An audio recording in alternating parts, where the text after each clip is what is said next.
Nous sommes sur le quartier Humanicité et plus spécifiquement dans les locaux de IF Santé, un institut de formation en santé. Actuellement, on est en train de tenir la troisième des 3 journées des challenges de l'innovation organisées par le campus des métiers et qualifications autonomie, longévité, santé.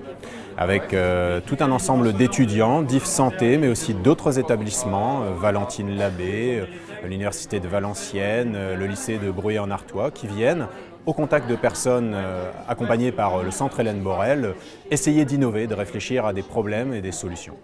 Alors qu'est-ce que c'est déjà le Centre Hélène Borel ? Alors le Centre Hélène Borel, c'est une association le 1901 qui gère 10 établissements et services sur la région, qui accueille en majorité des adultes en situation de handicap physique. On est sur des situations concrètes. Chacun de nos résidents en fait, a fait un petit reportage photo sur des problématiques qu'il a vraiment rencontrées au quotidien. Et donc il les soumet au groupe de travail pour qu'il y ait des pistes d'action qui puissent être retrouvées derrière. On est plusieurs à se balader dans le quartier et on rencontre souvent les mêmes problèmes. Les voitures garées au niveau des trottoirs bateaux ou des passages piétons et les personnes qui prennent les places handicapées alors qu'elles ne le sont pas et les poubelles qui sont un peu dispersées partout et n'importe comment. Donc aujourd'hui, je participe au campus des métiers, où du coup j'ai souhaité découvrir un peu comment on pouvait formaliser dans ce campus un travail collaboratif avec du public, des élèves, des étudiants, des enseignants. Et du coup ça fait de bons ingrédients pour une belle recette. C'est c'est une pratique qui se développe de plus en plus et c'est vrai qu'il faut le vivre plutôt que de le lire sur des articles, etc. Mais de vivre ces espaces-là, c'est super formateur. On est tous logés à la même enseigne, on travaille ensemble, on réfléchit ensemble. Pour organiser une journée comme celle-ci, c'est vrai qu'il y a un gros travail en amont, notamment de la directrice opérationnelle du campus, de Stéphane Soyer, des ateliers Humanicité et de tout un ensemble de cadres et d'enseignants pédagogiques qui vont préparer leurs étudiants à ce moment de rencontre, mais aussi du côté d'Hélène Borel, préparer les résidents qui sont accompagnés par eux à réfléchir à des difficultés qu'ils rencontrent au quotidien. Ensuite, le gros du travail consiste à prévoir un protocole d'animation et que ce protocole d'animation, si possible, permette la rencontre, les échanges, mais aussi, pourquoi pas, des solutions aux problèmes qui seront amenés, même si c'est vrai que l'essentiel du temps est quand même consacré à la rencontre et à la dimension pédagogique de cette journée. Si je veux rajouter un commentaire dessus, je vais cliquer sur le petit micro.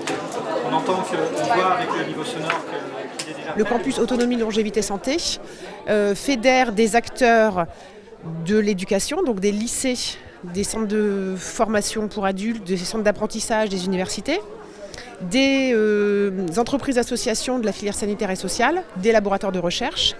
Et donc on fait la promotion d'une trentaine de métiers qui concourent au maintien de l'autonomie, de la longévité ou de la santé. Et ça représente 60 formations qui vont du CAP au doctorat. Ce qu'on recherche avant tout, c'est justement des projets qui sont très concrets et qui vont permettre aux apprenants parfois de franchir des barrières. Ici, la barrière qu'on franchit, c'est typiquement d'être dans un institut de formation en soins infirmiers. On a des élèves de bac pro accompagnement soins services à la personne qui, dans le cadre de leur projet d'orientation, ont peut-être le projet de devenir aide-soignant, infirmier. Et c'est parfois difficile de franchir physiquement le lieu. Donc concrètement, aujourd'hui, ils ont la possibilité de venir découvrir les lieux, les espaces, et de travailler avec d'autres futurs professionnels, d'autres métiers qui gravitent autour de l'accompagnement.